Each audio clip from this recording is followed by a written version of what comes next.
up there, but I'll let you introduce yourself so that you'll have plenty of time. Okay, great. Right. Hey, I don't think I've been to high school since I literally graduated, so this is kind of I don't know, surreal for me. I'm Asha Stuart. I'm a documentary photographer and filmmaker. I also am a cultural anthropologist.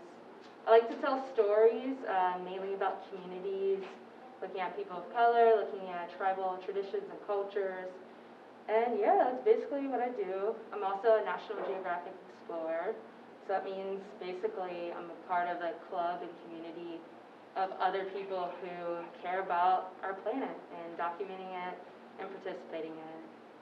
So basically that's who I am. Are you just gonna show some? Yes, and then I'll just go through. Sorry, let me get this. Yeah, so this is me in Africa.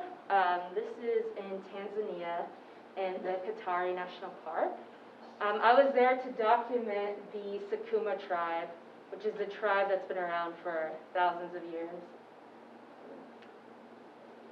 So this guy right here is part of the Sakuma tribe. Do you guys notice anything different with him than you do with other guys around here? Any takers? Oh, you guys are quiet. What are you so quiet for? Come on, live life. Exactly, he is wearing earrings, and in the Sakuma tradition, it's like reverse gender roles. So the guys wear dresses and skirts and jewelry, and they kind of prance around, and the women are more masculine and reserved. It's actually kind of funny to see that dynamic happen. All right, you can go to the next one. This is in Haiti. One of the things that I like to do is document portraits of people. I'm really interested in the faces and the eyes and the facial expression. I think there's something about photography that is universal, which is just the look in someone's face. I think it can transcend boundaries of culture and language and different communities. This is in Haiti as well, at Carnival. So you can just kind of click through. Okay. This is in a cemetery in Haiti. I love documenting different cultures. So can anyone guess which country this is? Anyone? Any takers? How about you? Me? Yeah. I don't know. You? New Zealand? New Zealand? Yeah. That's a good choice. But no. Anyone else? This is in India, in Asia. There's an African diaspora community that's been living there since 500 years ago when they were brought as slaves from the British, Portuguese, and Dutch. I studied abroad in India, and when I was there, I had no idea that there are black people in India until I accidentally bumped into a guy, and I'm like, wait. I was like, we look alike. And he didn't speak English, so it was, of course, just we're just staring at each other like, what are you doing here? But you can keep going. Oh, sorry. Yeah. They are part of the Sidi tribe, which is a traditional tribal community that has a fusion of African and Indian culture.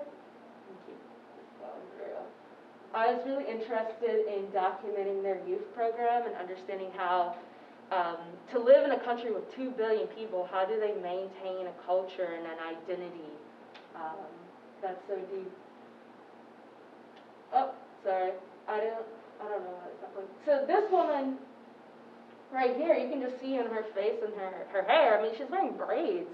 When you think of an Indian woman, that's not the image that you typically find. So it's really interesting for me to spend time with them and to learn about who they are. Keep going. Is there another one? Oh. Yeah. So yeah, you can see the fusion. So this right here is in Africa. So I'm really interested and curious about learning about women, documenting stories centered around women as a woman.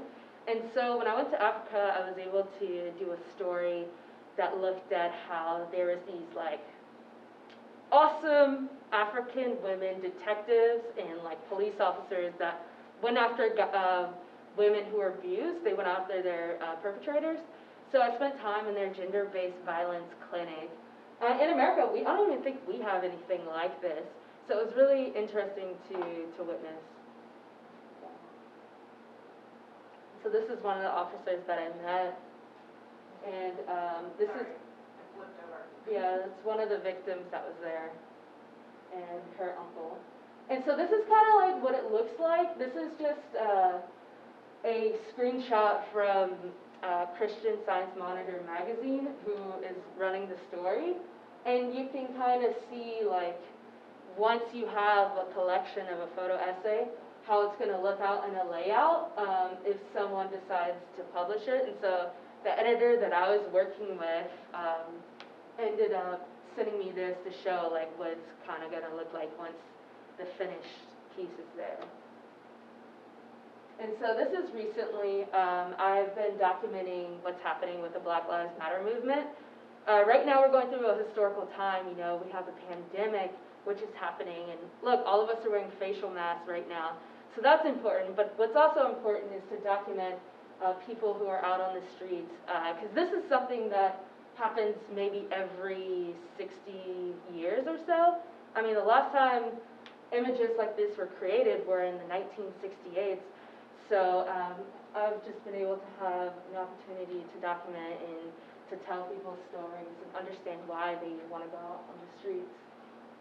So that's what I've been doing with that. Just really trying to understand what makes someone want to go out and protest, and documenting the different types of people that are there. And so, as you guys just saw in Atlanta, I was doing a story on poverty in public health. And so this girl right here is actually, I think she is 19 years old. She's homeless. She came out of the foster care system with no support or guidance and found herself on the streets. So I think it's very important that you, as young people, document what's happening in the world and documenting, you know, anything that matters to you.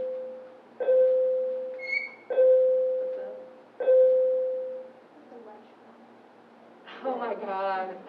I am in a high school, so I forgot.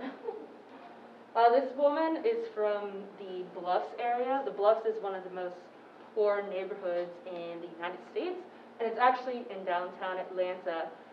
It's a place that historically has been given less funding, has had less development. It's one of the places where segregation was actually thriving. So during this public health story for Time, it was important for me to go to those neighborhoods and to see and to understand how public health and social economics impacts ordinary people. So this is one of the women that I met. This is one as well. I'm really interested in taking portraits of people to get a sense of place and of emotion. And I was also documenting public health experts who are going out into the community and trying to make a difference, because yeah, these stories are really depressing sometimes, but also there's hope because there's so many people out there doing positive things, and I think it's important to contribute that visual narrative in the world as well. And that was just the last video that I had. Do you want me to see if this will play? Yeah, sure. I mean, You're so pretty. Black women rarely get the kinds of health care they need in the U.S., but it has surprised me to learn just how vulnerable we are to HIV. Sequoia Ayala runs Sister Love out of a big house in West Atlanta, where she's teaching the same kinds of empowerment that I documented in Namibia. It's really important that any researcher who is interested in being academic and creating biomedical prevention tools to do so is including cisgender women at all phases. Black women are being screened out and told that they don't need to take breaths. We don't need to be told what's for us and what's not for us. It should be freely and openly accessible.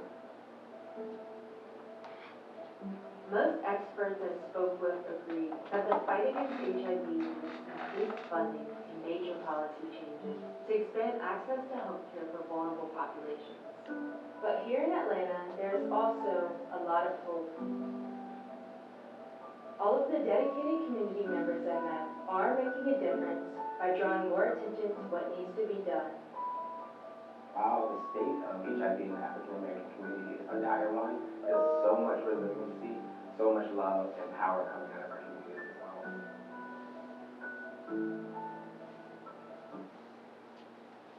Yeah, that's all I got. Well, I got this stuff, but yeah. Do you guys have any questions? No, no. Not one. I know they do. Come on, don't be shy. Here. So I have a question. So what do you do when you have, Oh, they let me say make I'm muted. Yeah, let me make sure that you're back. Okay. These are the things that we have to do. Okay. How many people are on this? Click the button that says unmute. The top right. Thank you. Thank you. Okay, now you can. Oh, there are 16 people on there. You just can't see them. I want to know, so when you go and take pictures of people in the community, how do you ask them for permission to take their pictures? Like, do you say what you're doing? Like, how do you approach that? Yeah, I tell them what I'm doing. Okay. And then do you have them sign like a contract or? Yeah, sometimes I have releases. I think it's really about building trust. So somebody will look at you in an instance just like, no, just because they don't like the shirt that I'm wearing or something. But I think that being, I don't know, just, I guess, genuine about approaching people while you're really trying to tell this story, I think people usually listen and they're welcoming and they want to participate. So how do you gain trust with people that you're taking pictures with so you can get that genuine feeling across in your pictures? Questions. I ask a lot of questions and I really listen. I'm not listening to speak next. I'm listening to what you have to say and I'm trying to process it. Because when you take an image, it's not necessarily like, you know, I'm going here for my story and that's it. It's more so like this is a collaborative moment. Together we're going to create this image.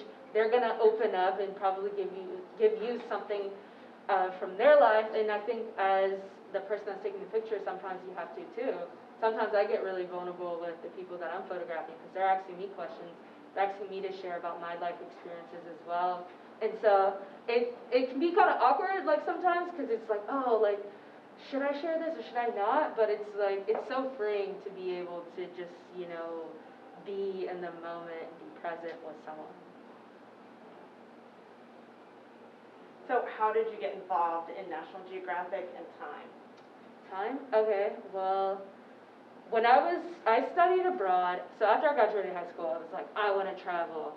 And I didn't know how I was going to travel. So my freshman year of college, I realized that there was a study abroad program. So I signed up, realized I didn't have to pay anything extra other than my tuition that I normally do. And I got a small scholarship and to like, you know, have money to live off of. And I went to India and I studied abroad and it was awesome because there's so many festivals over there, so I was like always out of school. It was amazing because it's like, oh, school, let's cancel this day, because they have religious festivals.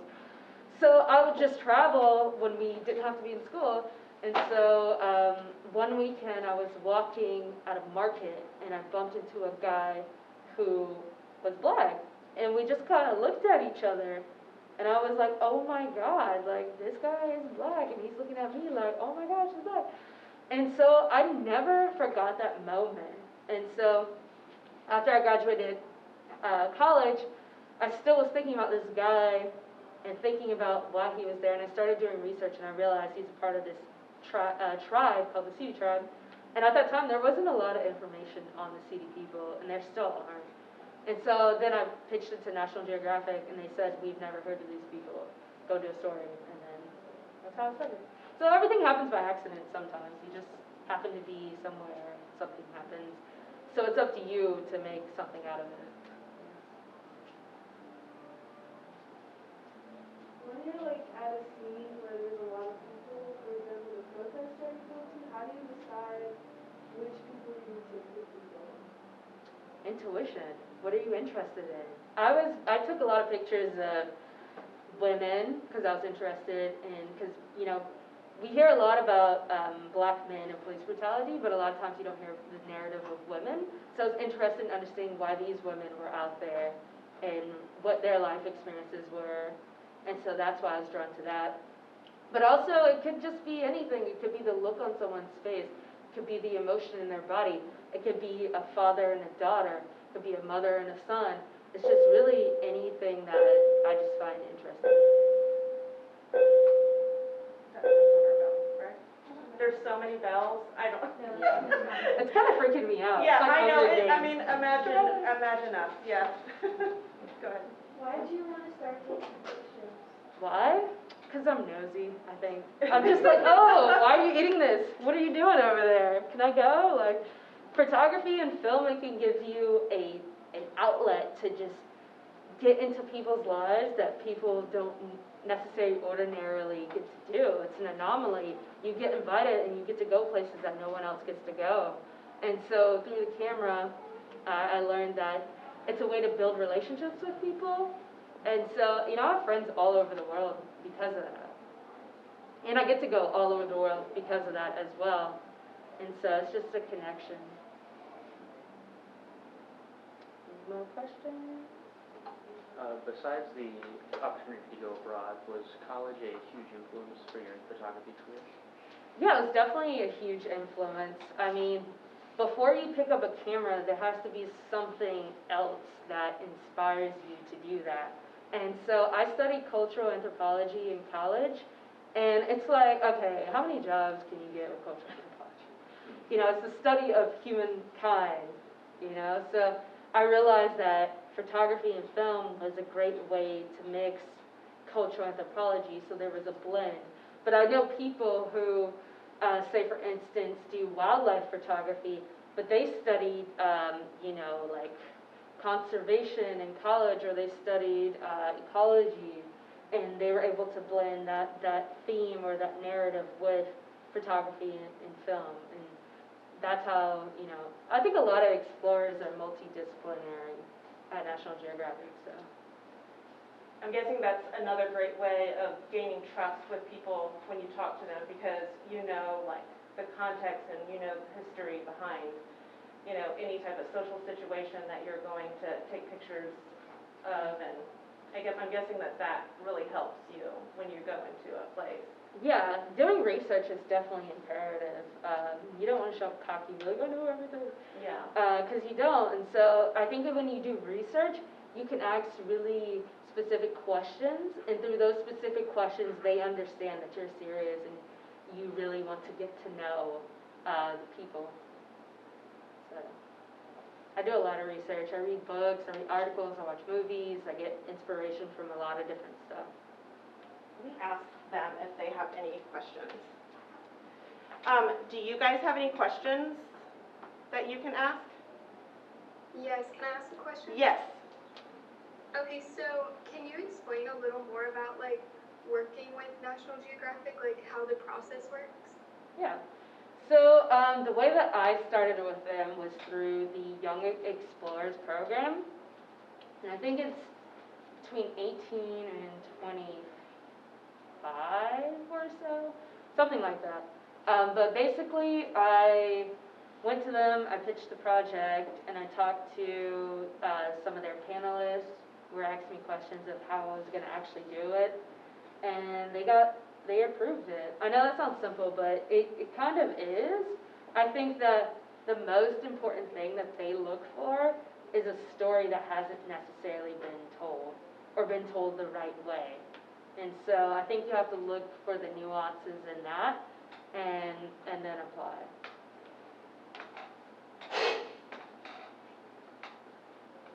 I'm sure there's another person that has another question. Hold on 1 second. Jay, do you have a follow-up question, or does anybody else have another question? I think Jackie, did you have one? There's someone in the chat. I just, you know, I mean, it's so, yes, if you want to ask questions in the chat, you can. Just, you know, Miss Cruz is a little special when it comes to some of this stuff. I know that Allie and Jade and Jackie had some questions. I just really want to do all of them. Yep, Miles?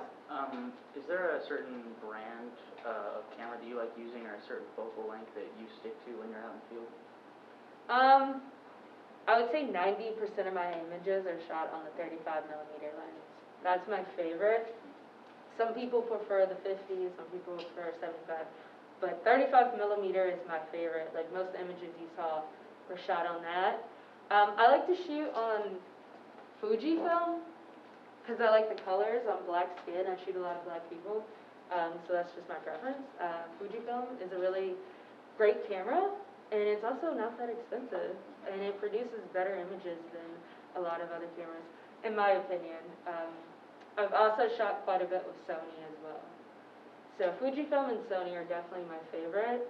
And then if I'm shooting video stuff, I'm either shooting with Canon sometimes, but I also shoot with Blackmagic as well. So there's that. Do your grants help you purchase some of your equipment, or did you just acquire it before? Yeah, they don't, I mean, if it does, it's like very small. Okay. They're pretty not, they don't do that stuff. But, no, yeah, I just save my money from the different projects that I do. It can be expensive, but I think it's worth investing before you invest in equipment, you have to know how you're gonna get that money back, I would say. Unless you're just buying it just to buy it because you want it, then that's fine, but like, if you're doing it as a business purchase, I would definitely say you should think about, at least try to, because it's hard, because it's like, I want to buy all the gear in the world. But you should try to think, okay, if I buy this, what am I going to use it for, and how am I going to make this money back? Because, like, you just never know, so, unless you just want to buy it, though. So, like, how much do you think you have to invest in your equipment per year? Per year? I mean, it depends on what you're doing. Photography stuff, thankfully, isn't that expensive sometimes. It depends. I don't want to scare you guys with the numbers. Well, once you get started, it is a lot. But once you have like the initial lenses and stuff. I've probably spent like $30,000 at least. But to get started, it's not that. Like with the Fujifilm, this is the X-T3. It's not that expensive at all. I mean, you could find the first one for maybe $300 on eBay or something. Or I would recommend the X-T2, which is probably like $600 used on eBay. So that's doable. I mean, you guys can get a job at ice cream joint or something. Paper out, I don't know. Can you tell us about maybe the first time you went on a National Geographic Explorer trip and when you felt most vulnerable or nervous, something that we might be able to relate to when we start going out and taking pictures of people? I mean, because the first time I was in India, so that's different. I guess like recently I went to, it was about a couple weeks ago, I went to the March on Washington for National Geographic. There was the March for Black Lives. I was shooting there for National Geographic, and I had to go and find specific people to interview that they had on the list out of like a crowd of like, a couple hundred people. So I'm just like walking around kind of nervous, like if I get the wrong person, if I waste too much time with them, or if they don't like me, or they don't want to share their story, and I spend time with them trying to get this interview, like it could really screw up the shoot because I don't have this much time. So I walked around like just like really looking for people, and I found this guy. He's like maybe, I don't know, like 89 years old in overalls. I'm thinking, first of all, what is he doing here? And so I go up and I talk to him, and I just say, hey, do you have a story to tell me? And it's just like little ways like that. I could have just approached him, hey, can I take a picture? But I didn't. I said, hey, you look like you have a story to tell. Like, can you tell me? And then he just starts crying. And he starts saying how he marched with Dr. Martin Luther King in Alabama in '68, and how he's been waiting for a moment like this to happen again in his life, and he doesn't know how long he'll be alive for, but it's great that he is able to witness two different historical moments. And so it ended up being like a really good interview. Like I was crying when I was talking. I was like, oh my god, this is so sad. But I mean, so I think it's really about, even though it can be stressful, like really, like so much anxiety, like what if my photos suck, or what if my video sucks? But it's like you have to take a moment and just be human, and walk in that space and have a genuine connection with people. And if you do that, then you'll see so many new perspectives in the world. You'll have so many different experiences that a lot of other people don't get a chance to have. So, yeah. So I have some questions in the chat. And the first one is, how do you choose what topic you want to photograph? A lot of times it comes from witnessing something, reading something, hearing a piece of music. It literally comes from anything. And then I just start doing research, and I start getting obsessed. I'm thinking, how can I do this? How can I make it happen? And I'll just pitch it out to different editors and see if they're interested. Or if not, I'm just like, okay, I'm going to do it anyways. And that's kind of how I start. So it's not like I have like a specific formula, because life doesn't work that way. It's just what inspires you, what interests you, and then walk in that space, I guess. Okay, so another question is, how often do you use Photoshop? How often do you use Photoshop or Illustrator to edit your photos? I don't use Photoshop or Illustrator. I use Lightroom, and I used it last night, and I'm going to use it when I leave, because I'm working on a story. So, yeah, I use it every day. I use Premiere Pro as well, After Effects. So those are some really good tools. Once you learn how to use it, it can be really beneficial for you if you want to do photography in the professional sense, because you know how to use that editing software, and you can, make money doing that. Okay, another question is, are there any obstacles that get in the way when you're wanting to take a photo or a topic that you're wanting to do? And how long does a project usually take before it's finished? Okay, those are two different questions. Okay, obstacles can be, time constraints because of money. Sometimes they need things like within half a day. Sometimes it can be a few weeks. So that can be a constraint. I work a lot internationally, and internationally, women's rights isn't necessarily as the same as it is here. So it can just be awkward sometimes, in a sense. When I was in a village in India, American guests are always, really welcome. People are very happy, very excited. So I went to this village, I went to this tribal community, and I came with my cameras and stuff, and I was like meeting with the village elder, right? And so they invite me into their house. They have this whole spread of food. They're really greeting me well. And I look, and it's just me and a bunch of men. And I'm just like, wait. I'm like, who cooked all this food? He's like, oh, my wife did. I was like, well, can your wife sit down and eat with us? And they're like, no, this is not our tradition. And so, I asked him like 15 times. I was like, please, like, let her sit down. She cooked all this food. I felt weird, but it's just different cultures can sometimes be, difficult to navigate because, I am American. I have my own perspective. So going into other people's perspectives sometimes can be difficult. Great. So I have another, I guess, a follow-up question. When you're documenting really emotional topics, is it hard to just be a bystander, or is it more fulfilling to create something with that? Yeah, I mean, unless somebody's dying, I'm not really going to intervene for the most part. I mean, it might be like post-story. I might use it and say, hey, you want to use this for a GoFundMe, or you want to use this for, to get donations for your cause.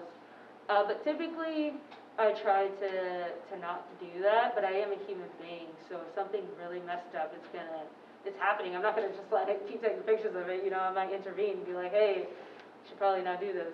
But for the most part, I think it's photography and film gives you, it gives you a reason to be there, so you get to see so many different things that not everybody gets to see, and so it's like, I don't know, when you're holding the camera, it kind of puts a shield on you, so it's like you're there, but you're not, in a sense.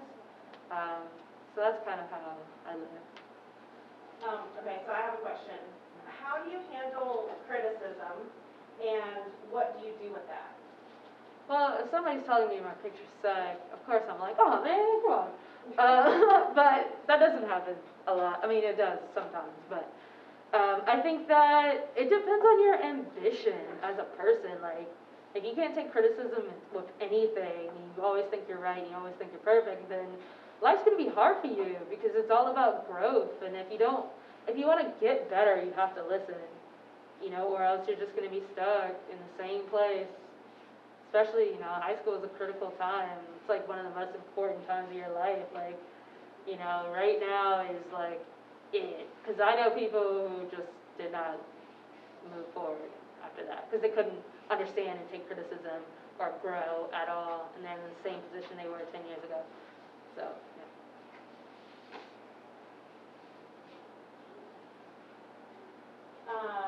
Okay, and then that other question is, how long does a project usually take before it's finished?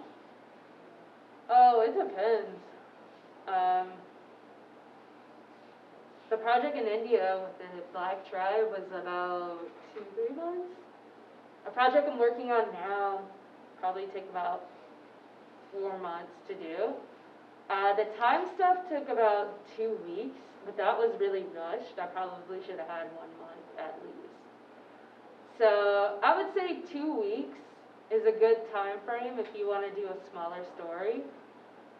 If you want to do a bigger story, I would say between 1 and 3. But if you want to do like a really, really, really big story that, you know, you really take your time to investigate, try 6 months. So I know the answer to this, but I would like for you to discuss it. Has COVID made an impact on your career? Yes and no. I mean, surprisingly, I thought that I would not be working at all. Like, I was like, oh, everything's shut down. Then I'm like, wait, no. Like, I'm an essential worker, I guess, in a sense, because it's like the world, things are happening in the world, and my job is to document it. And so, yeah, so I've been working, yeah, I haven't stopped. Well, we have about a couple more minutes until that bell rings. Are there any last couple of thoughts that you wanted to say, or any more questions from the group? I think there was one in the chat. When you're documenting really emotional topics, is it hard to just be a bystander? No, you already did. Oh, I thought that, yeah. Okay, hold on. I know you said you majored in cultural anthropology, but in college, did you also take photography course to build on that? I took 2 photography courses. I just did the regular one, and then I did an introduction to photojournalism, and then I just started working. I just started just going out. I did an internship with a news station, which was really helpful. And then I got a internship at CNN's documentary unit, downtown Atlanta. And it's one of the few documentary internships in the United States. So that really helped me learn a lot from the people that were there, and also helped with my resume.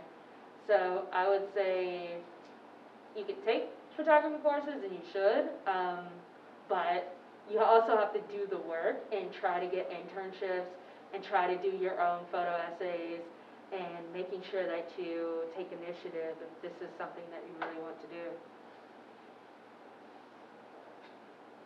Shari, did you have one more question?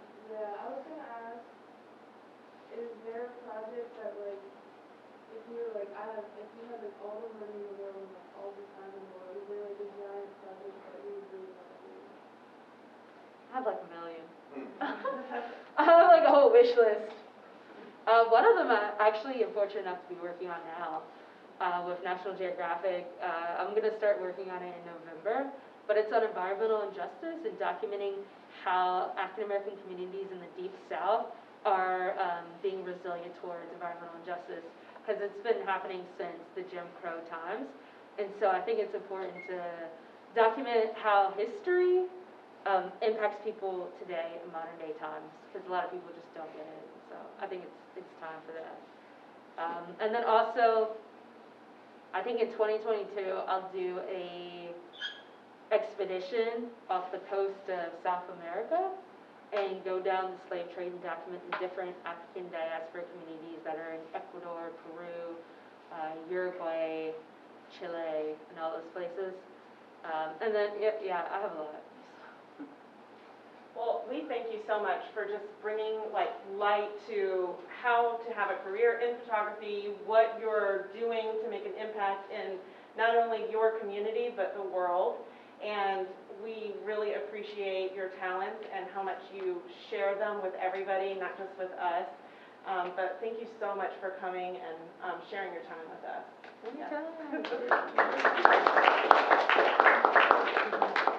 All right. All right, you guys are good to go. Thank you so much.